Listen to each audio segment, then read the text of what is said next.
Good morning, everyone. And Andy, thank you for the opportunity to present our business. We've got a slide deck which we'll talk through, but hopefully at the end of the presentation, there'll be plenty of time to run through some questions as well. Just first of all, it's nice to meet you all. I'm Rod, the CEO at LendInvest. I've been working for LendInvest for nearly 7 years now. But took over as CEO in January 2020, so getting close to 2 years in this position. Prior to being CEO, I was running the fund management and capital markets arms to LendInvest. At that, I'll let Michael introduce himself briefly as well. Thanks, Rod. And hi, everyone. Thanks for your time this morning. So I'm Michael. I'm the CFO. I've been at LendInvest for just over 4 years. I originally joined as Finance Transformation Director, so helping to get the business ready for continued scalability and its eventual IPO journey. And I've had a range of finance, technology, and operations roles in the times that I've been here, and took over as CFO back in December last year. So I'm going to start the presentation with a high-level overview of LendInvest. So if we could just turn to slide 5, which is the next one. So LendInvest is an asset management platform that's focused on providing property finance. It's an end-to-end proprietary technology platform that makes it simple to borrow from us or invest into the loans on the other side. Our borrowers are either landlords or property developers, and we're providing them with buy-to-let, development or bridging loans. And our AUM, as at the end of September, was 1.8 billion, which you can see on this slide. On the other side of our platform, we've got a diverse and global investor base, including some of the world's largest institutional investors and financial institutions. And you can see some of the logos for these set out on this slide in the bottom right. And a great example is JP Morgan. At the start of this year, we put in place a discretionary separate account mandate to originate and manage a portfolio of buy-to-let loans on their behalf.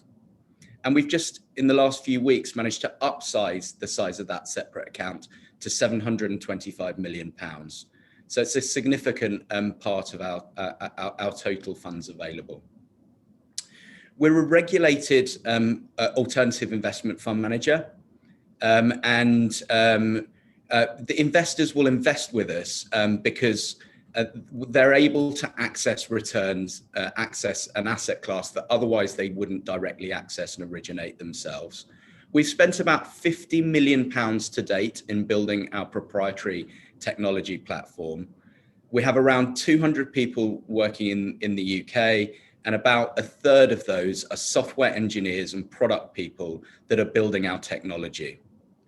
So rather unusually, as Andy pointed out at the start of this presentation, we're a high growth fintech business, but we're also profitable. And our core technology, which you can see on this slide, is now embedded and is helping to drive operational efficiencies that are driving growth in our profitability.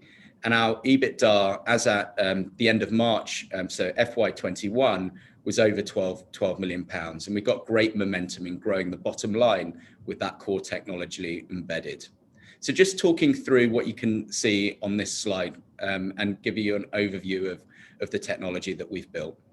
So it's an end-to-end platform dealing with brokers and borrowers on one side and investors on the other.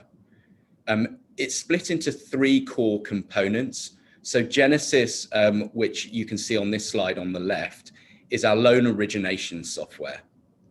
This is the software through which brokers can make applications seamlessly and will originate loans onto the platform. It's driven by a series of integrations or APIs with other technology platforms to make the process as simple and remove frictions that you would experience at other traditional lenders. So for example, we integrate with a platform called Credit Kudos, and you can see the logo for that on this slide. That's an open banking partner. So we use open banking to verify the income of our borrowers, which is very different to the approach taken by other competitors and traditional lenders. They'll typically use PDFs of bank statements try and verify income. And you can imagine the friction involved in that process, not just for the lender in having to review those bank statements, but for the broker and borrower in having to pull all that data together. Through open banking, we remove all of that friction. Another great example is with Jumio. So Jumio is the platform through which we're using to allow our borrowers to verify their KYC AML, and they're doing so through a link on their mobile phone instead of having passport documents certified by solicitors and all of the friction that's involved in that process. So the Genesis platform is there, it's removing friction, and ultimately it's allowing us to pull a huge amount of data into a screen to allow a human underwriter to make an informed lending decision based on the data that's been pulled. The other key piece of technology is our loan engine, which you can see on the center of this slide. The loan engine is the software that allows us to match the capital that's coming onto the platform with the loans that we're originating. And really quite simply, without the loan engine, we wouldn't be able to originate the sheer amount of loans that we do without this, with so few people, without this core technology being in place. Finally, on the investor side, our institutional investors can, such as JP Morgan, can directly access their loan portfolio data through a view of the loan engine. And our private investors can invest through our self-select portal, which allows them to build portfolios of underlying loans. So if we just flick forward to the next slide now, I'll just give you a few minutes on the history of our business. So LendInvest was set up back in 2008 by our founders, Christian Fays and Ian Thomas. Christian and Ian still remain actively involved in the business, Christian as our executive chairman and Ian as our chief investment officer. And they, back in 2008, saw the opportunity to set up a lending business when other people were running the other way. So the banks that traditionally lend up to that point were leaving the market, leaving a huge gap, an opportunity to provide liquidity to the property market. They quickly realized they needed discretionary capital to do that properly, and they launched their first fund back in 2010. So we've been managing funds for a significant number of years now. But the real growth of our business came really from 2014 onwards, which you can see here.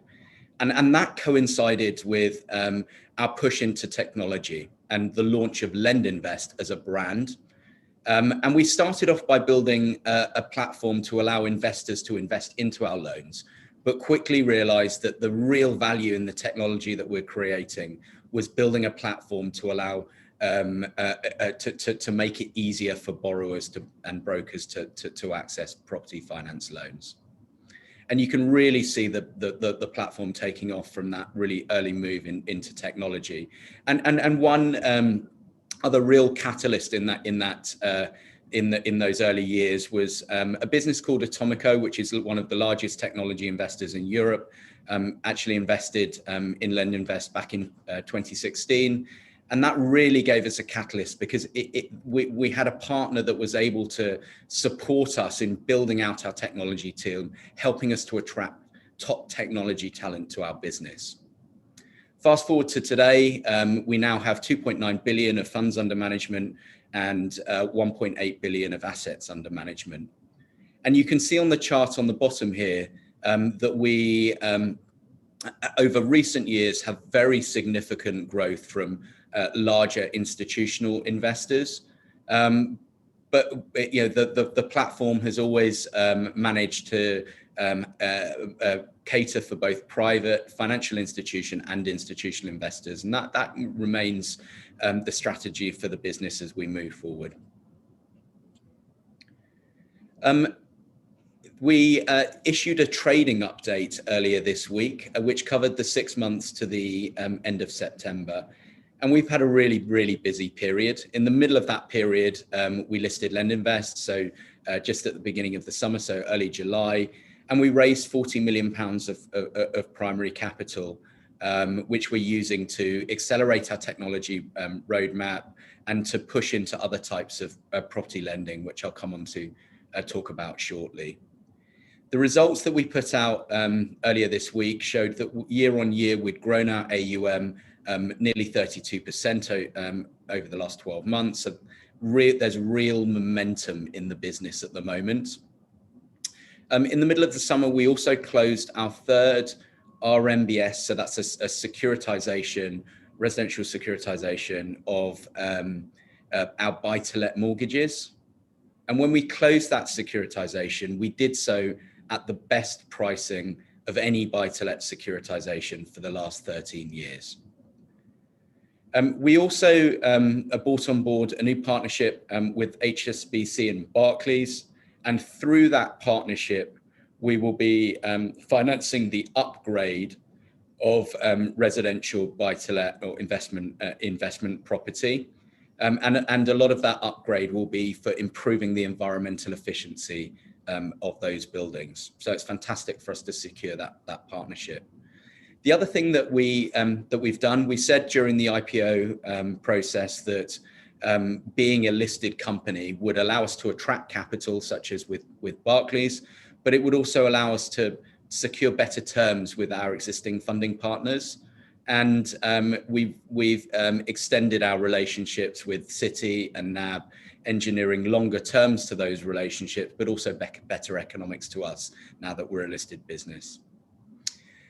We upsized our JP Morgan separate account, which I just talked about. And then the other thing that we updated the market on was our success in continuing to bring talent into our business. So we were really pleased to have increased the size of our technology team over the last 6 months by 26%, including hiring a new VP of technology that will lead that function and help us continue to scale our technology platform.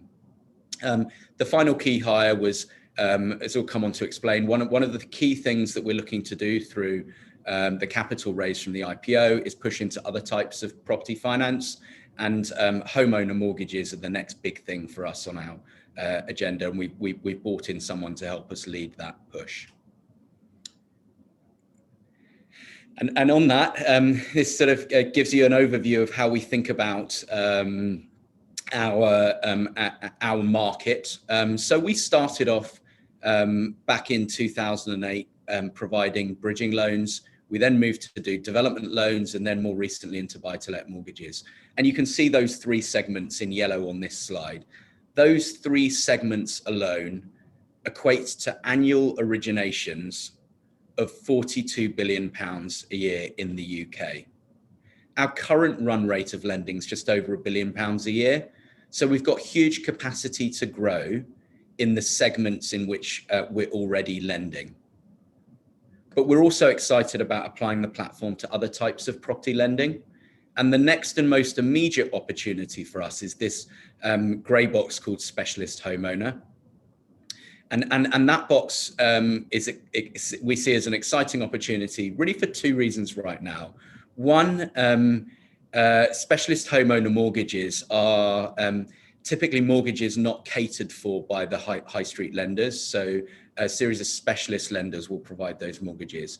And one of the largest cohorts or groups of people that require these specialist mortgages are self-employed people or contract workers, people whose income it's harder to verify. And given what's just happened over the last 18, nearly 24 months, people have had a lot of shock to their income, shock to their situations. And we think this cohort of people could actually be bigger over the next couple of years. So we could be launching a product into a growing market. The other thing that excites us about this is on the buy-to-let side, I talked through that open banking technology that we use to verify income. And we can imagine applying exactly the same technology to this specialist homeowner space, verifying people's income in a frictionless, painless way.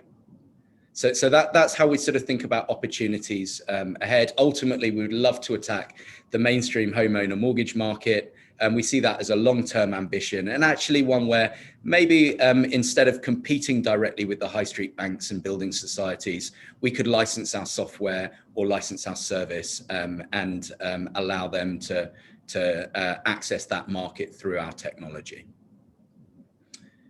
We flick across to the next slide now. I won't dwell hugely on this slide, but this sets out really our roadmap for the years ahead. So we've completed the bit on the left in grey. They're our core technology systems. They're embedded. They're driving operational efficiency. At the moment, we're really focused on this bit in the middle. And this bit in the middle is about driving further operational efficiency improvements and creating further integrations to allow us to pull more data onto our platform.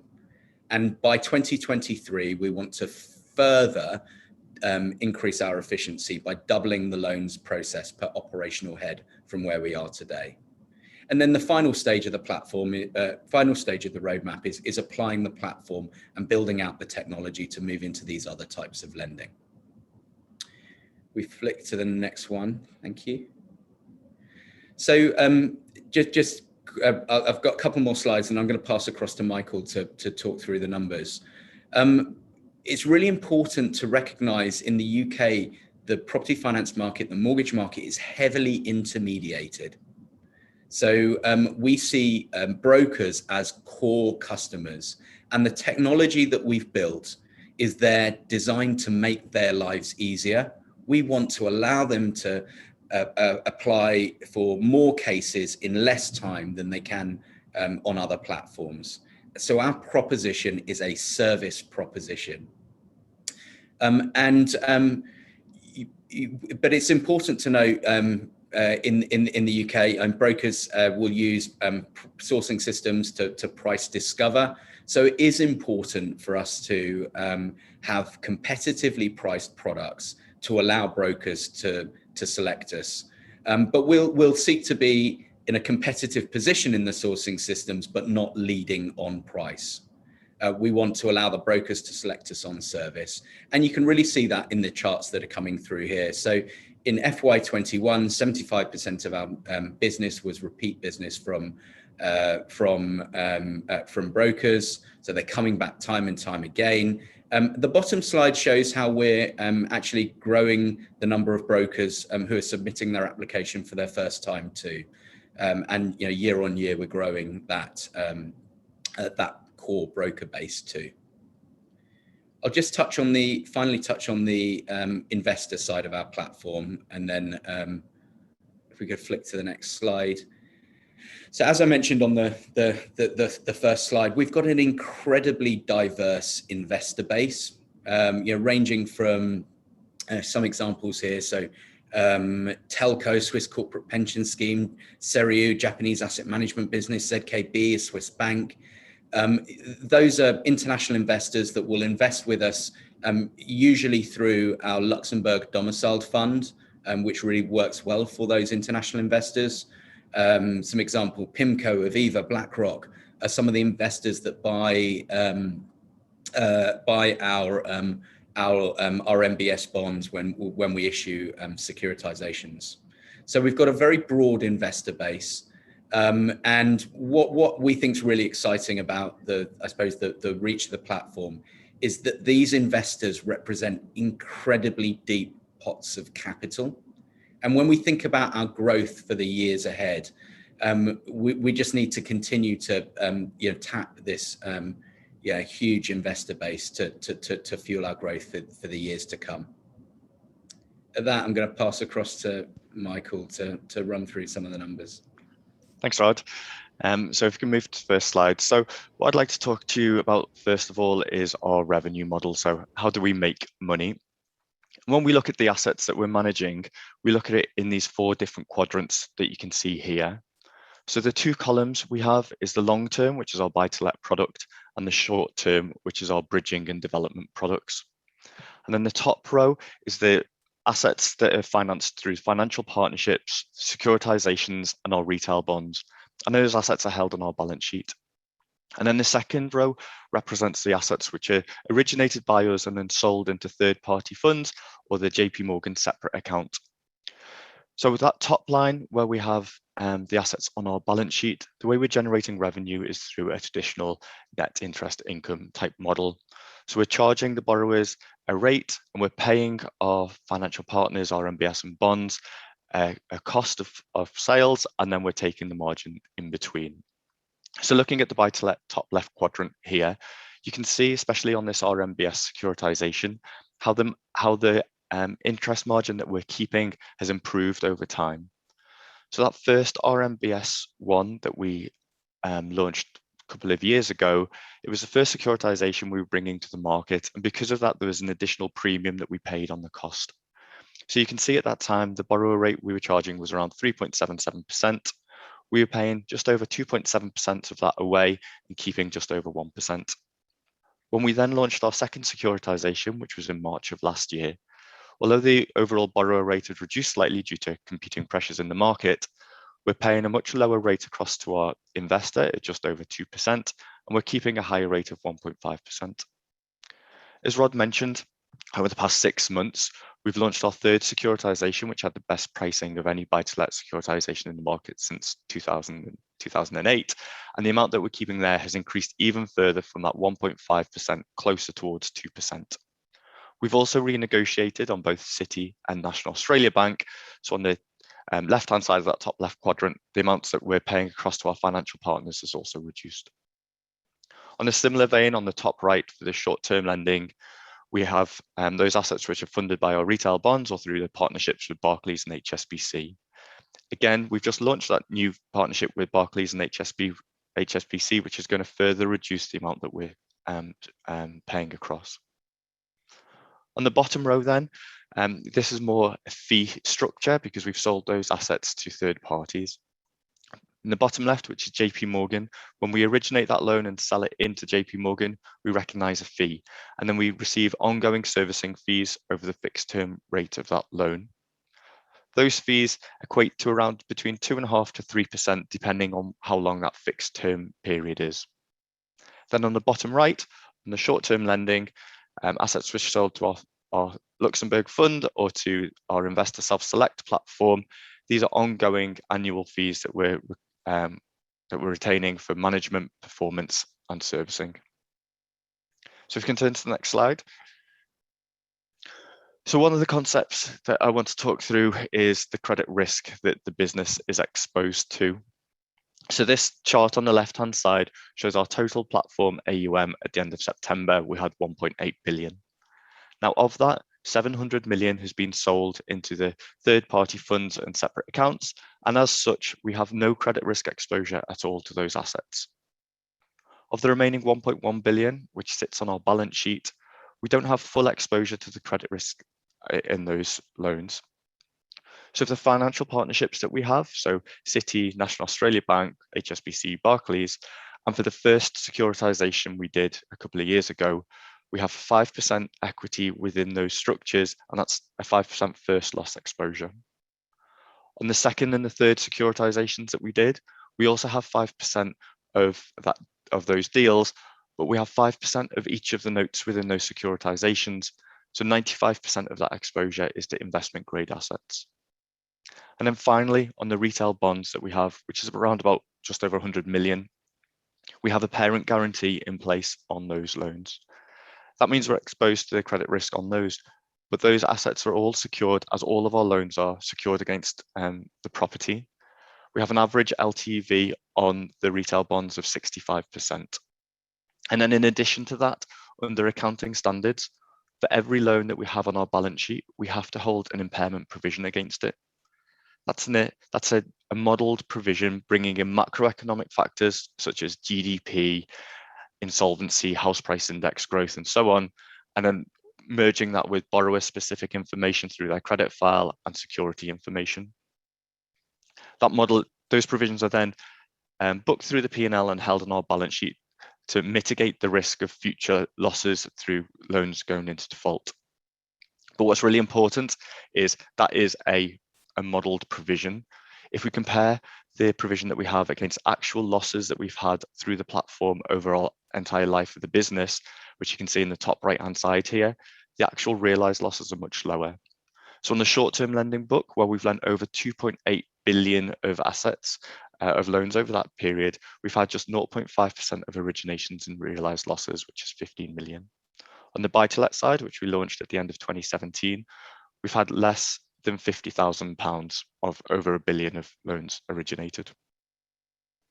And you can see in the bottom right here, the percentage of impairment as an overall percentage of our platform assets has been reducing over time. That's because we're shifting the business model towards more long-term lending, such as buy-to-let, which is lower risk, and you can see that coming through in the chart on the bottom right. Okay, if you can turn to the next slide, please. So here we can see our financials over the past 3 years. When we look at the business, there's really 3 key ways in which we grow our profitability. The first is through growing our assets under management. And you can see on the chart here on the left-hand side, over the past kind of 4.5 years, we've grown our assets under management with a compound annual growth rate of just under 48%. As those assets have been growing, so our top line revenue growth has also been impacted by this.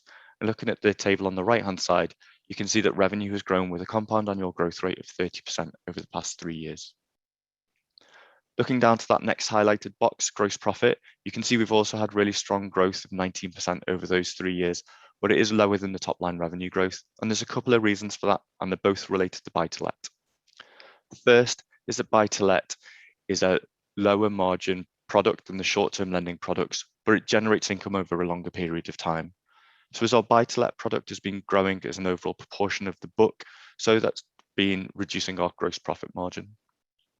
The second impact is that when we launched buy-to-let back in 2017, that was the first long-term lending product that we brought to market. We partnered with Citibank, and we knew we were going to have to pay higher costs to them while we grew that product out and proved out our track record. You can see our gross profit margin increased from FY20 to FY21, and that's as a result of a really strong focus on our cost of sales. So as we've grown that buy-to-let book, we've now completed 3 securitizations and been able to renegotiate our terms with both Citi and National Australia Bank, who we subsequently took on. So that gross profit margin has then increased, even though buy-to-let has continued to increase as an overall proportion of our book over that time. And that's really the second focus in terms of how we can grow our profitability. So that first is growing revenue through improving our assets under management growth. The second is through a tight focus on our cost of sales and using every opportunity to drive that down. The third then is through our admin costs, which you can see lower down in this table. We are a growing business and our admin costs have been growing alongside that. But what's really important is that our admin costs have been growing at a much lower rate than our revenue. So as Rod mentioned, the technology that we've been building, especially over the past 18 months, has really been focused around operational efficiency. That's great from a broker and borrower perspective because it means they can do more lending through us with less friction in the process. But it's also great for us from an operational efficiency perspective because we can scale the business much more quickly through using that technology. So those 3 levers, the revenue, cost of sales and admin costs and operational efficiency, is something that will continue to deliver growth over the next few years. So our assets under management have grown steadily in those past 6 months. We've renegotiated through Citi, NAB, launched that new partnership with Barclays and HSBC and closed that 3rd securitization, which is focusing on the cost of sales. And that continued delivery of technology will continue that operational leverage coming through.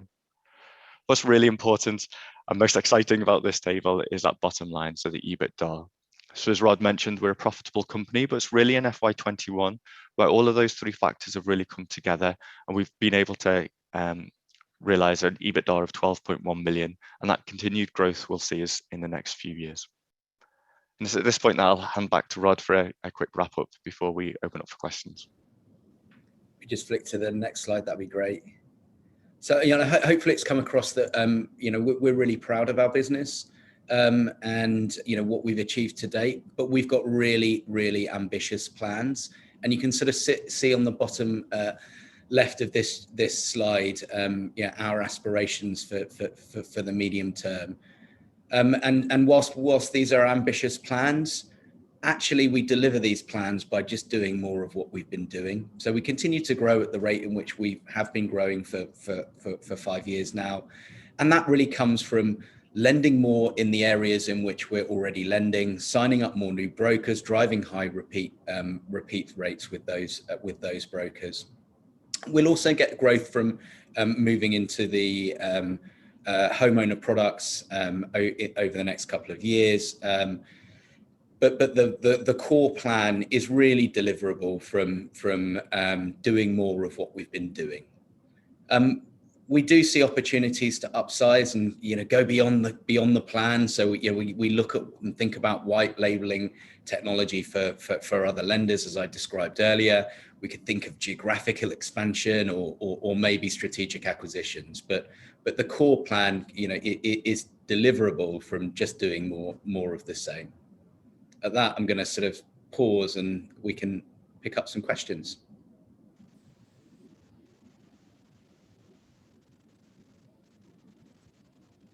Great. Well, that was very, very thorough. Thank you very much, gentlemen. And we do have a number of questions already.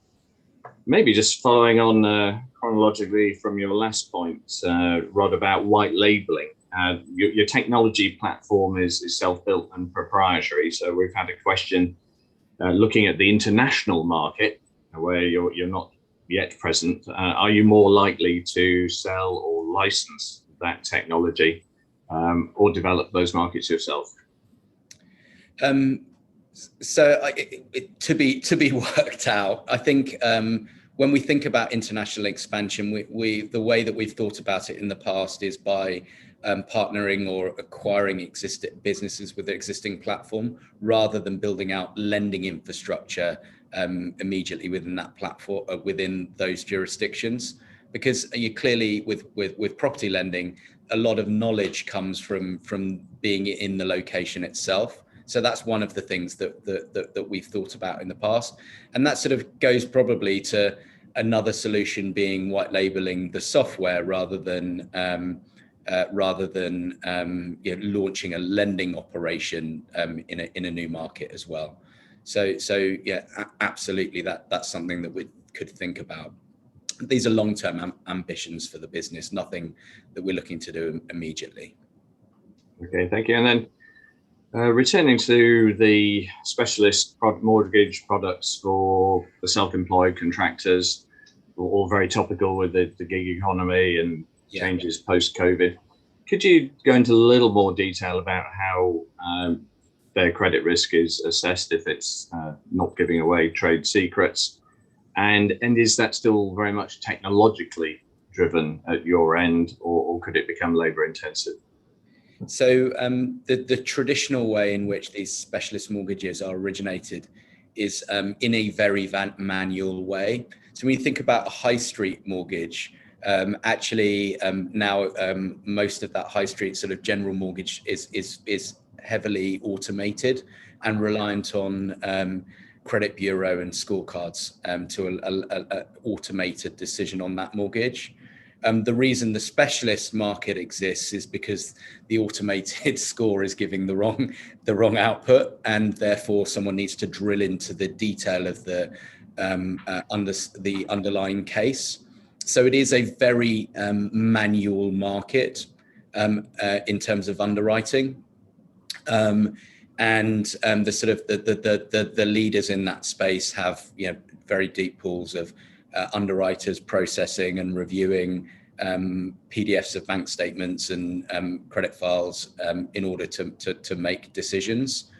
When we think about that space, we think about ultimately being a manual decision, similar to the decisions that we're taking in the buy-to-let space.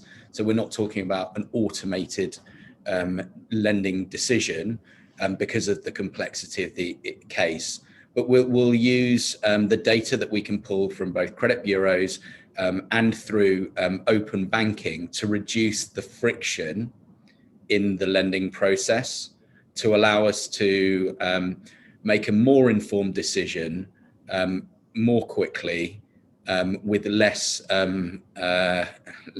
going backwards and forwards between lender, broker, and borrower. Okay, thank you. And a couple of questions on competition, and you just mentioned open banking. What is to stop the much larger banks employing open banking? So open banking technology has been, actually been, we can use for a number of years now. We were an early adopter of open banking, and we've been sort of iterating and seeking to get it better and better and better, driving higher and higher adoption rates over the last few years. We fully expect the competition, whether they're bigger banks or specialist banks, at some point to adopt open banking technology, because it genuinely driving operational efficiency and providing more data. But it's a long game in terms of iterating and improving that process, understanding the data that comes back through it better. I know, Michael, this is something that you've directly involved with, and also, perhaps experience from being in other banks and how challenging it is for them to adopt technology. Yeah, absolutely. So I guess there's two ways that I look at the answer to this question, and it's kind of what gives us our competitive edge. So there's two ways. There's a kind of jazzy startup that comes along, raises £50 million, which is how much we think we've invested in our technology through time. They raise £50 million thinking, oh, I can create really nice tech stack and replicate what LendInvest is doing and take their business from them. So while they may have good tech engineers, actually what gives us the competitive edge is that they won't have the deep knowledge of the market. You can't just create technology hoping it's going to work well. We're in a specialist environment, and that really needs that deep understanding through the underwriters, through the capital markets team, through the operations team, to bring that all together to inform how you build that technology. Also, a startup couldn't raise 725 million through JP Morgan just through kind of coming to the market either. It's through that track record and experience that you do that. On the flip side, what's holding back kind of the more older established banks and financial institutions from really embracing technology in the same way that we do is because of the legacy systems that they've got. So before I was at LendInvest, I was at National Australia Bank and was involved in a lot of technology transformation work. These are systems that go back to the 70s, 80s, and 90s, and they're not built in a way that can be easily integrated with other third-party systems. We use technology and we use agile methodologies, which means the technology that we're building is delivering new features every single week. And the way that it's built makes that really easy to do. For those older legacy systems, it's a full 6 to 9 month project to make sure anything like that is integrated. And there's a real fear within the banks that when you do any sort of technology change like that, that it may actually bring the existing technology stack down. And you've seen that through banks where they've made technology changes and those technology changes have gone really poorly. So yes, while we fully expect our competitors to start embracing technology, they're not going to be able to do it in the way that we have because of the way that we're structured. Great, and we can probably follow on from that. So the property finance market is vast, it's fragmented, but we have a question: who would you regard as your most serious competitors in accessing that opportunity? So the first thing to say, we've got quite a broad product set spanning buy-to-let, bridging, and development. So we would say we've got a broader product set than most other lenders. So we certainly don't see competition across all the products in which we're currently lending into, but we clearly have competitors in each of the segments in which we're lending. So on the buy-to-let side, we don't compete with the high street lenders that might provide buy-to-let loans. We're providing professional portfolio landlords with buy-to-let loans. So our competition would be the likes of, in terms of sort of names that you may know. So Paragon, which is a clearly a listed business that's been around for a long time. A company called One Savings Bank, which has two buy-to-let lending arms in Precise and Kent Reliance. So they're sort of some of the larger competition that we compete with on the buy-to-let side. On the development lending side, we'll typically compete with some specialist bank lenders. So a great example would be with Close Brothers, which has been providing small residential developers with loans for a number of years. And then on the bridging side, we'll compete with usually more non-bank lenders than bank lenders. So, example would be a company called Together, which is a Northwest-based lender that does a lot of bridging finance. I think just to add to that as well, so looking at the business more widely, so one of the things that we really like about LendInvest is that we're quite unique in terms of our competition. So yes, we've got competitors on the lending side, but there's different strands to our business. We're an asset management platform, so we have competitors on the asset management side as well. So ICG, which is a FTSE 100 listed company, is a company that we really look up to and respect, but also come across quite a lot when we're doing capital markets conferences and stuff. But we don't have a direct competitor in terms of the asset management, originating our own deal flow, but also using the technology as a core integral part of merging those two aspects together and building our own technology to do so. Great, thank you. And perhaps another one for you, Michael.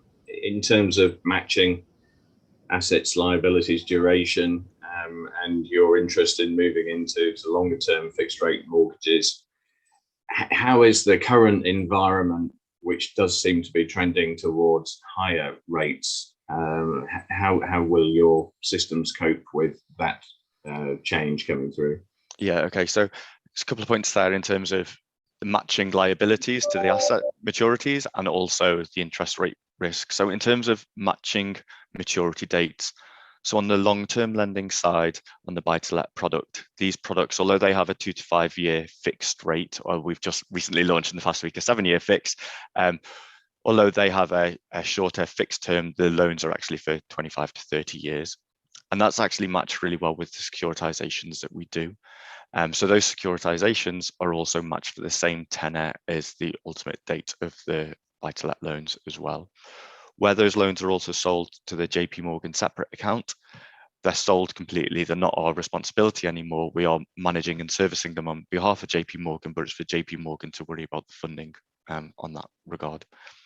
On the short-term lending side, which is funded on our balance sheet largely through the retail bonds, or through Barclays or HSBC, or through the Luxembourg fund when we sell them.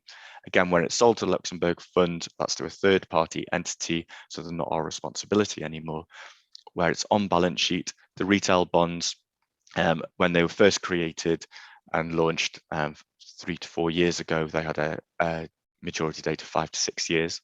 They're coming towards the end, and now they've got 1 to 2 years on there. And one of the things that we're looking at is refinancing those. But the short-term lending assets have a 1 to 2 year maturity as well. So that actually matches really well with the retail bonds. And for Barclays and HSBC, that's also a 2-year agreement that we've got in place with them. So the matching is done quite well on both the long-term and short-term side. In terms of interest rate risk, so we do have some products where we're offering a fixed rate. All of our products are offered at fixed rate, but some where we are paying our funders on a variable basis. So on the buy-to-let side, we're charging borrowers around 3.5% fixed, and we're paying variable to both Citi, NAB, and the securitizations. To manage that interest rate risk, we have interest rate swaps in place, which swaps that fixed with floating, so it matches that interest rate risk or those interest rate types together. In terms of kind of an increasing interest rate environment, we'd be in a position where we're in a competitive environment, but as interest rates increase, so we'd pass those interest costs onto our borrowers. We're hedged in terms of the existing risks that we have. So it's just about as those interest rates start to increase, then we're passing them on. On the short-term lending side, those loans are turning over really quickly. So it's a year to 2 years, depending on the sub-product. So again, we'd pass those costs on to our borrowers as that interest rate environment starts to improve or increase. So ultimately, I guess in summary to that, we don't see increasing interest rates as a risk to our business because of the way that we can manage it. Great, no, very comprehensive. A number of times you mentioned product products for retail investors, a lot of whom will be watching this presentation or its recording. And of course, you do represent an opportunity for them to put their capital to work. Have you any plans to expand the offering on the platform, new bonds or new funds for retail investors? Yes. So as you rightly say, we have the main way in which retail investors will access exposure to our loans is through our retail bonds. And those bonds are listed on stock market, and you can buy and sell them in retail volumes in that way. Those bonds currently reach maturity a year and 2 years from now. So we're starting to work on the process to look at refinancing and reissuing new bonds. And we'd hope through that process to be able to sort of continue to be able to provide that as an access point for retail investors. Where we have private investors that qualify as sophisticated investors or high net worth and can demonstrate that by passing a test, they're able to invest through our self-select portal. And that self-select portal allows them to build portfolios of underlying loans by investing through alternative investment fund structures. So that's another way in which some private investors do invest on our platform, and we'll continue to grow that as we move through time as well. Great. Just a couple more. I've got a question. Do you share information, a wide range of products, on how many applications are accepted or refused? So I can probably answer at a very high level. So a way to think about it is in a signed application to a completion of a loan, and as a rule of thumb, about 50% of our loans will get from a signed application to a completion, and clearly so the conversion rate's around 50%, and those loans can fall out for a whole raft of different reasons, be it things discovered through the due diligence process, or the borrower withdrawing or pulling out of a purchase, for example. But it's about a 50% conversion rate.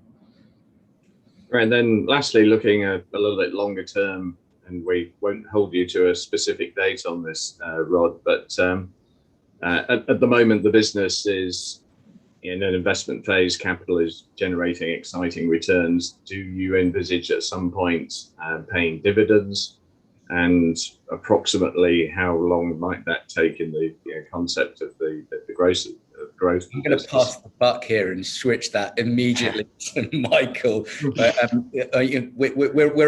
I'll start. We're a high growth company, and we've been investing our profits year on year from day dot. The founders of our business, our investors in our business, have allowed us to reinvest for the last 13 years to continue to fuel the growth of the business. And when we IPO'd, we wanted to continue to IPO on a growth basis. So the plan is to continue to use the profits that we're generating to continue our growth. But we are now a very cash generative business, and increasingly so month on month. So at this point, I'll pass across to Michael. Yeah.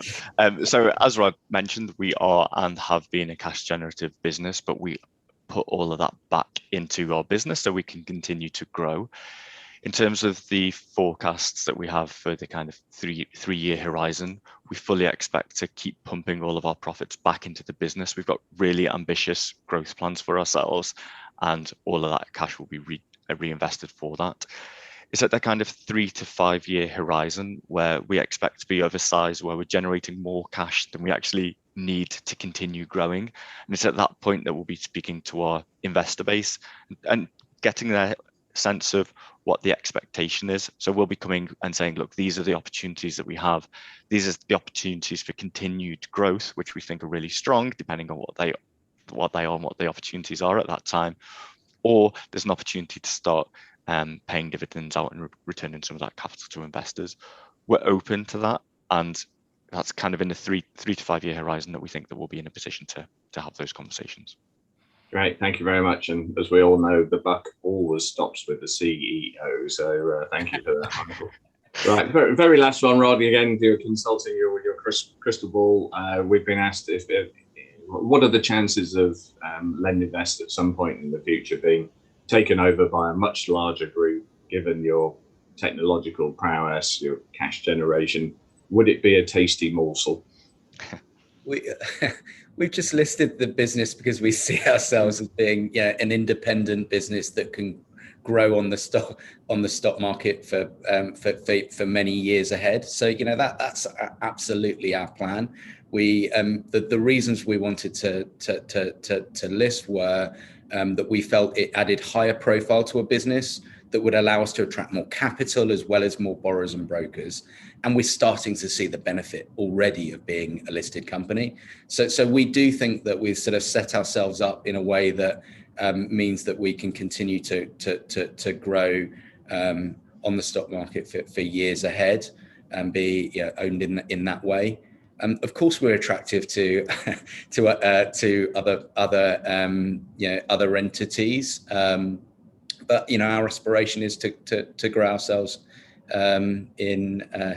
as a listed business. Yeah, and one of the good things about our business as well is that we're able to partner with much bigger financial institutions and banks to help them to deploy capital that they have. So it's a really neat solution as it currently stands, without them buying us and kind of taking us off the market. And that's something we'll continue to look at, more partnerships to improve that kind of capital deployment for other institutions. Great. Well, thank you very much to our live audience for very good questions. For people who are watching this recording, I'll just repeat that very detailed analysis on LendInvest is available in a note recently published by Equity Development. And the LendInvest website is a store of information that will continue to also expand in terms of slide decks and presentations like this that is well worth visiting. And finally, a very big thanks to Rod and Michael for a very detailed, very clear presentation and good answers to all the questions. Thank you on behalf of everyone. No, thank you for your time. Thank you, Andy. Thanks, everyone.